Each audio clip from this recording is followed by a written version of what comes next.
তো গাইস, আপনারা আমাকে অনেকে প্রশ্ন করেন যে মাস্টার্সের টিউশন ফি ম্যানেজ করা সম্ভব কিনা। আমার উত্তর হচ্ছে একটাই, হ্যাঁ অবশ্যই সম্ভব। যদি আপনি ওইভাবে হার্ডওয়ার্ক করেন তাহলে অবশ্যই পসিবল। বাট আমি বলে দিব কীভাবে আপনি টিউশন ফি ম্যানেজ করবেন, তাহলে আপনি বুঝতে পারবেন। আপনি ভার্সিটিতে পড়াশোনা করতেছেন, নাকি আপনি কলেজে পড়াশোনা করতেছেন, নাকি আপনি ইনস্টিটিউটে পড়াশোনা করতেছেন, এটা দেখার বিষয় না। দেখার বিষয় সেটা হচ্ছে আপনার ভিতরে কতটুকু স্কিল গেইন হয়েছে। হ্যালো, আসসালামু আলাইকুম গাইস, আশা করি সবাই আল্লাহর রহমতে ভালো আছেন। আজকের ভিডিওটা খুবই স্পেশাল তাদের জন্য যারা হচ্ছে আমাকে গতকাল অনেক মেসেজ করছিলেন, কমেন্ট করছিলেন যে ভাইয়া অস্ট্রেলিয়াতে যারা মাস্টার্সে আসবে তাদের কি টিউশন ফি ম্যানেজ করা সম্ভব কিনা, বা তারা কি সার্ভাইভ করতে পারবে কিনা। সো এই বিষয়ে একটা ভিডিও মেক করলে আমরা উপকৃত হব। তো চিন্তা করলাম যেহেতু ফেজে অনেক মেসেজ আসতেছে অনেকদিন ধরে, তো এই ভিডিওটা বানাবো করে আর বানানো হয় না।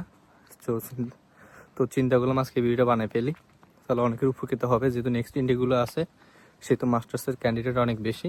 সো তারা যাতে আসতে পারে বা তারা যাতে একটা সঠিক সিদ্ধান্ত নিতে পারে। আমরা মেইন পয়েন্টে চলে যাচ্ছি, আমরা ভিডিওটা লং করবো না, আমরা সংক্ষিপ্তভাবে শেষ করে দিব। তো বাংলাদেশ থেকে প্রতি বছর অনেক স্টুডেন্ট আছে ব্যাচেলর এবং মাস্টার্সে মিস পাওয়াছে। সো মাস্টার্সে আমি তেমন একটা দেখি না, কম আসে। বেশিরভাগ স্টুডেন্ট আসা হচ্ছে আপনার ইয়াতে আসে, ব্যাচেলর প্রোগ্রাম আসে। মাস্টার্সে আসে কম, 30% আসে, 70% আসে আপনার, 60% আসে আপনার ব্যাচেলরে, 30% আসে আপনার মাস্টার্সে, আর 10% আসে আপনার স্পাউস ভিসাতে।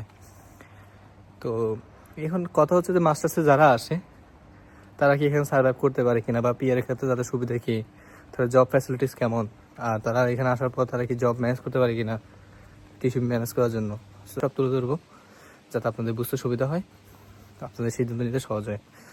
তো দেখেন, আপনি যদি মাস্টার্সে আসার পরিকল্পনা করে থাকেন নেক্সট ইন্ডিগুলোতে, সিডনি কিংবা মেলবোর্ন কিংবা অ্যাডিলেড কিংবা ফার্ড, তো এই ক্ষেত্রে আমি বলবো যাদের প্ল্যান হচ্ছে যে সিডনিতে মুভ করবেন অথবা হচ্ছে যে আপনি মেলবোর্নে মুভ করবেন মাস্টার্স প্রোগ্রামে, তাদেরকে বলবো আপনি যদি সিডনিতে মুভ করেন, সিডনিতে আপনি টিউশন ফি ম্যানেজ করার যদি প্রশ্নটা আসে, সেক্ষেত্রে আমি বলবো যে হ্যাঁ ম্যানেজ করা যাবে।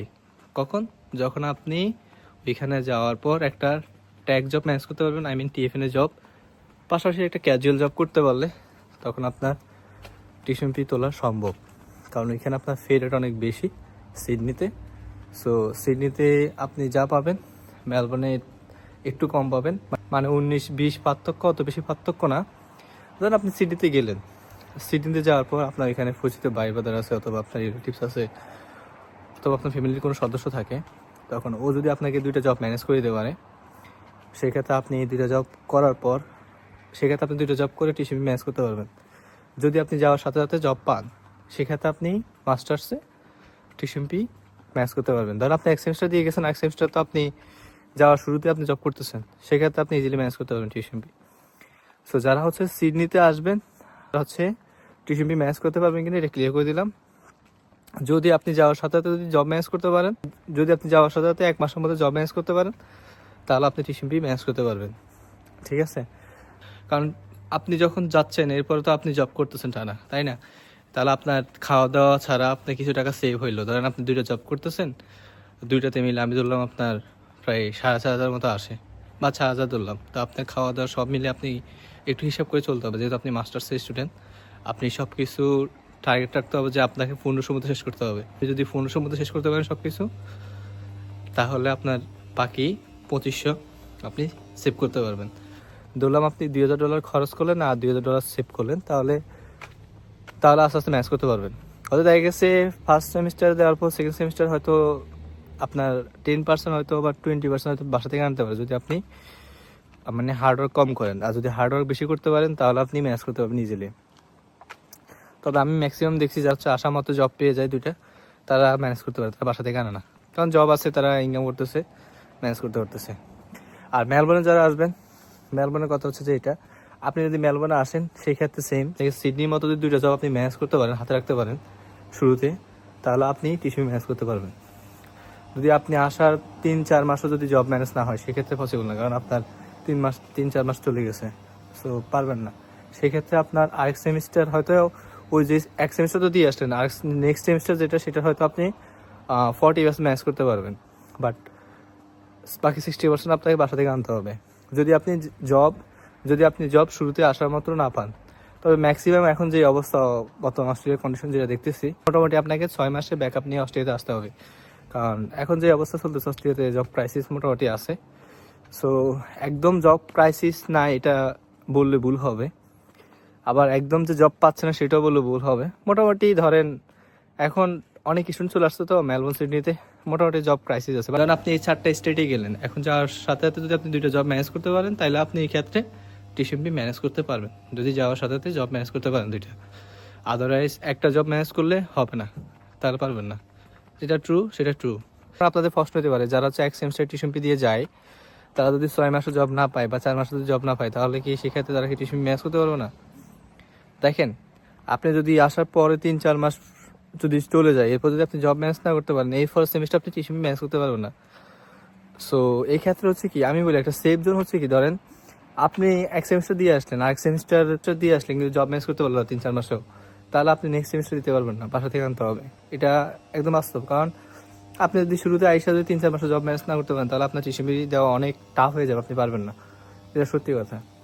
তো এই ক্ষেত্রে আপনার কী করা যায়, এক্ষেত্রে হচ্ছে যে মাস্টার্সে সবচেয়ে বেস্ট হয় কি, যাদের হচ্ছে অ্যাবিলিটি আছে, যাদের হচ্ছে টিউশন ফি দেওয়ার মতো অ্যাবিলিটি আছে, মানে অনেকে হচ্ছে একটু মিডল ক্লাস, অনেকে হচ্ছে হাই ক্লাস, তো যাদের টাকা পয়সা আছে তারা যদি 1 বছরের টিউশন ফি দিয়ে আসে, তাহলে মোটামুটি তারা রিল্যাক্সে থাকতে পারে। বলতে তারা রিল্যাক্সে থাকতে পারে এই কারণে, পরে 1 বছরের টিউশন ফি তারা আরামে দিতে পারে। 2 বছরের মাস্টার্স কোর্স তো। সো আপনি যদি কোনো রকম 1 বছর টিউশন ফি দিয়ে আসতে পারেন অস্ট্রেলিয়াতে, মানে যাদের অ্যাবিলিটি আছে তাদের বলতেছি। সো আপনি যদি 1 বছরের টিউশন ফি দিয়ে অস্ট্রেলিয়াতে আসতে পারেন, পরে 1 বছরের টিউশন ফি আপনি আরামসে দিতে পারবেন, কোনো টেনশন ছাড়া। সত্যি কথা এটা। আর যারা হচ্ছে মিডল ক্লাস ফ্যামিলির সন্তান, যারা হচ্ছে মিডল ক্লাস, তাদেরকে বলবো, যদি আপনি 1 সেমিস্টার দেওয়ার পর আপনি যদি অস্ট্রেলিয়াতে আসার পরপরই যদি জব ম্যানেজ করতে পারেন 2টা, তাহলে আপনি টিউশন ম্যানেজ করতে পারবেন। এটা সত্যি কথা। তাহলে আপনার সমস্যা নাই। হচ্ছে মিডল ক্লাস থেকে বিলং করে যারা হচ্ছে আপনার ফাইন্যান্সিয়াল অত স্ট্রং না, বাট তাদের ক্ষেত্রে আমি বলবো আপনি অস্ট্রেলিয়াতে আসার পরপরই জব খুঁজে ফেলতে হবে, অথবা আপনি রেফারেন্সের মাধ্যমে জব খুঁজতে হবে, বা আপনি নিজে অনলাইনে অ্যাপ্লাই করেন, অথবা আপনি খোঁজাখুঁজি করেন। যেভাবে হোক আপনাকে আসা শুরুমাত্রই 1-2 মাসের মধ্যে 2টা জব ম্যানেজ করতে হবে। যদি আপনি 2টা জব ম্যানেজ করতে পারেন, সেক্ষেত্রে আপনি টিউশন ম্যানেজ করতে পারবেন। আর যারা হচ্ছে একটু অ্যাবিলিটি ভালো, তারা হচ্ছে আপনি 1 বছরের টিউশন দিয়ে আসলে পরে 1 বছরের টিউশন আপনি আরাম দিতে পারবেন। কারণ আপনার সামনে থাকবে সামার ভ্যাকেশন, এর মধ্যে আপনি তো শুরুতেই ইনকাম করতেছেন। সো মোটামুটি আপনি টিউশন দিতে পারবেন। সো মাস্টার্সে অত প্যারা না, আমরা যেটা ব্যাচেলর মনে করি, মাস্টার্সে অত প্যারা না। যদি আপনি জব ম্যানেজ করতে পারেন, আপনি ইজিলি দিতে পারবেন। তবে এখানে একটা কথা আছে, কথা হচ্ছে যে আপনি যদি 2টা জব করেন, সেক্ষেত্রে আপনার পড়াশোনারও ক্ষতি হতে পারে। যারা মাস্টার্সে যারা আসে, তারা হচ্ছে বেশিরভাগ স্টুডেন্ট দেখছি, মানে মোস্ট অফ দ্য স্টুডেন্ট যেটা করে সেটা হচ্ছে যে বাসা থেকে আনে। এখন আপনাদের প্রশ্ন দেবে যে কেন বাসা থেকে আনে, কারণ ওরা হচ্ছে যে ওরা জানে যে ওদের কোর্স তো 2 বছরের, ঠিক আছে। ওরা চাচ্ছে যে যারা মাস্টার্সের স্টুডেন্ট আসে, বেশিরভাগ স্টুডেন্ট যেমন সুইনম্যান ইউনিভার্সিটির স্টুডেন্ট, সো আমি তাদের সাথে কথা বলে যে জিনিসটা জানলাম, তা আমি ওদেরকে প্রশ্ন করলাম যে ভাই আপনারা কি টিউশন ম্যানেজ করতে পারতেছেন বা ফুলি টাকাটা দিতে পারতেছেন নিজেরা ইনকাম করে? ওরা বলতেছে দেখো ওরা বলতেছে দেখো, আমরা হচ্ছে আমাদের 2 বছরের কোর্স, আমাদের টার্গেট হচ্ছে যে আমরা ভালো করে একটা গ্র্যাজুয়েশন কমপ্লিট করে একটা স্কিল নিয়ে দেন হচ্ছে আমরা পিএর জন্য অ্যাপ্লাই করা, একটা ফুল টাইম জব ম্যানেজ করা। এই জন্য আমরা হচ্ছে ধরো 50% নিজেরা ম্যানেজ করি, বাকি 50% ফ্যামিলি থেকে আনি। এখন 50% নিজেরা কেন ম্যানেজ করি, কারণ আমাদের যে সাবজেক্ট নিয়ে আমরা আসি, ওই সাবজেক্টে আমাদেরকে সময় দিতে হয়। আমরা যদি আইটি রিলেটেড সাবজেক্ট নিয়ে পড়তে চাই, সেক্ষেত্রে আমাদেরকে অনেক সময় দিতে হয়, civil engineering, cyber security. So আমাদের কিছু সাবজেক্টগুলোতে অনেক সময় দেয়, পড়তে হয়, এগুলো বোঝার বিষয়। সো যার কারণে অনেক সময় এখানে দিতে হয়, যার কারণে আমাদের ওইরকম জব করা হয়ে ওঠে না। সো আমরা 50% নিজেরা যতটুকুন কাজ করতে পারি অতটুকুন কাজ করে নিজেরা 50% ম্যানেজ করি, খাওয়া দাওয়ার কিছু টাকা নিজেরা ম্যানেজ করে রাখি টিউশন ফির জন্য, বাকি 50% ফ্যামিলি থেকে আনি। সো ওদের টার্গেট থাকে অন্যরকম। ওদের টার্গেট হচ্ছে যে ওরা একটা হাই স্কিল গেইন করবে, ভালো একটা সার্টিফিকেট নেবে, সো পড়াশোনা শেষে যাতে একটা জব ম্যানেজ করতে পারে, আর পিএর জন্য যাতে এলিজিবল হয়, যার কারণে ওরা হচ্ছে ওইভাবে পড়াশোনা করে, বা জবের প্রতি ওরা তেমন একটা ইন্টারেস্ট থাকে না। ওদের ইন্টারেস্ট থাকে যে সাবজেক্টে আসছে পড়াশোনা করার জন্য, ওই সাবজেক্টটা সুন্দরভাবে শেষ করার জন্য। আর আরেক গ্রুপ যেটা, সেই গ্রুপ হচ্ছে চিন্তা করছে না, আমি যেহেতু এত লাখ টাকা দিয়ে ধার দেনা করে আসছি, সো আমাকে তো এত টাকা দিয়ে এখানে ভার্সিটিতে পড়া পসিবল না, আমাকে তো এত টাকা দিয়ে ভার্সিটিতে পড়া পসিবল না। সেক্ষেত্রে ওরা হচ্ছে গিয়ে মাস্টার্সে আসলে কেউ হচ্ছে আপনার 30% এরকম, 30-40% এরকম ভার্সিটি থেকে ইনস্টিটিউটে চলে যায়। ঠিক আছে, ওইখানে যে কোর্স করে ওইখানে টিউশন ফি কম, মানে অর্ধেক হয়ে যায়। তো ওদের টার্গেট থাকছে তো ওইখানে একটু পড়াশোনা করবে, টিউশন ফি যেহেতু কম, প্যারা থাকে কম, যার কারণে হচ্ছে ওরা অনেকে ওইখানে মুভ করে। বেশিরভাগ তাদের টার্গেট থাকে যে টিউশন ফি কম, এটা ওদের হচ্ছে অনেকের ইনকাম থাকে, অনেক হচ্ছে ইনকামের প্রতি একটু টার্গেট থাকে, তো যার কারণে অনেকে মুভ করে ফেলে ইনস্টিটিউটে, যার কারণে ওরা হচ্ছে বাসা সাপোর্ট করে, নিজেরা ইনকাম করে। আপনি ভার্সিটিতে পড়াশোনা করতেছেন নাকি আপনি কলেজে পড়াশোনা করতেছেন নাকি আপনি ইনস্টিটিউটে পড়াশোনা করতেছেন, এটা দেখার বিষয় না। দেখার বিষয় যেটা, সেটা হচ্ছে আপনার ভিতরে কতটুকু স্কিল গেইন হয়েছে, ম্যানেজ করতে পারতেছেন কিনা, এটা হচ্ছে মেইন বিষয়। এখন আপনি ভার্সিটিতে পড়েন আর কলেজে পড়েন, ওইটা অস্ট্রেলিয়া সরকারি কিছু আসা যায় না। সো আমি বলবো যেটা, সেটা হচ্ছে আপনি মাস্টার্সে যারা আসবেন তাদের টার্গেটটা এরকমই হওয়া উচিত যে আমি ভার্সিটিতে পড়ি অথবা কলেজে পড়ি, ওইটা ইস্যু না। আমার ইস্যু যেটা, সেটা হচ্ছে যে আমার মধ্যে যাতে স্কিলটা গেইন হয় বা আমি যে টার্গেট নিয়ে আসছি সেই টার্গেটটা যেন আমার ফুলফিল হয়, সেই ক্ষেত্রে যে জিনিসটা করা উচিত আপনাদের মতে, সেটা করাটা মনে করি বেটার হবে। এখন দেখেন অনেকে হচ্ছে ইনস্টিটিউটে চলে যাওয়ার পরে পড়াশোনার প্রতি তেমন একটা ইন্টারেস্ট থাকে না, মানে কোনো রকম ফার্স্ট করে চলে যায় আবার ডাবল মাস্টার্স করে, অনেকে আছে এরকম করে। আবার অনেকে হচ্ছে যে ইনস্টিটিউটে যাওয়ার পর ভালোভাবে সমাজে পড়াশোনার প্রতি পড়াশোনা করে, বাসায় সাপোর্ট দেয়, নিজে ইনকাম করতেছে। আবার অনেকে হচ্ছে ভার্সিটিতে পড়াশোনা করে, শুধু পড়াশোনা নিয়ে আসে আর যতটুকু পারে নিজে ম্যানেজ করে। সো এখানে অনেক অনেক মানুষ অনেকভাবে পড়াশোনা করে, অনেকভাবে আসে, অনেকের অনেক ডেস্টিনেশন, অনেক আলাদা আলাদা প্ল্যান থাকে। সো মাস্টার্সের স্টুডেন্টরা এইভাবে আসে, এইভাবে পড়াশোনা করে, তাদের প্ল্যানগুলো এইভাবে সাজানো থাকে। তো এখন আপনারা হয়তো ক্লিয়ার হয়েছেন যে অস্ট্রেলিয়াতে আসলে আপনি কি টিউশন ম্যানেজ করতে পারবেন কি পারবেন না। আশা করি আজকে আমি ক্লিয়ার করে দিলাম। সো যারা হচ্ছে নেক্সট ইন্ডিয়াগুলোতে আসতে চাচ্ছেন, অবশ্যই লাস্ট একটা কথা বলবো, যদি সুযোগ থাকে স্পাউস বিষয় দিয়ে আসার চেষ্টা করেন। যারা হচ্ছে মাস্টার্সে আসবেন ওইটা বেটার হয়, কারণ স্পাউস বিষয় দিয়ে আসলে দুজনে ইনকাম করতে পারে। আপনি যখন স্পাউস নিয়ে আসবেন, দুজনে জব করলে তখন আপনার টিউশন ম্যানেজ করা ইজি হয়ে যাবে, আপনি তখন টেনশন মুক্ত থাকবেন, কারণ আপনার গায়ে লাগবে না। দুজনে ইনকাম করলে মোটামুটি আপনি টিউশন ফি দিয়ে আপনি কিছু টাকা সেভ করতে পারবেন আরামসে। আর আরেকটা জিনিস বলা হচ্ছে যে আপনি যখন স্পাউস নিয়ে আসবেন আপনার মধ্যে ওই একাকিত্ব বোধ হবে না। সো আপনি সব কিছুতেই রিল্যাক্স মাইন্ডে করতে পারবেন। সো নিজের মধ্যে ওইরকম একটা স্ট্রং ফিল হবে যে না, আমার সাথে কেউ আছে। আর দুজনে জব টপ করলে তখন আপনার টিউশন ফি নিয়ে প্যারা খাওয়া লাগবে না, আপনার পড়াশোনা ঠিক মতো হবে। আপনি আস্তে আস্তে যখন একটা জব ম্যানেজ করতে পারবেন তখন আপনি পিএর জন্য এলিজিবল হয়ে যাবেন।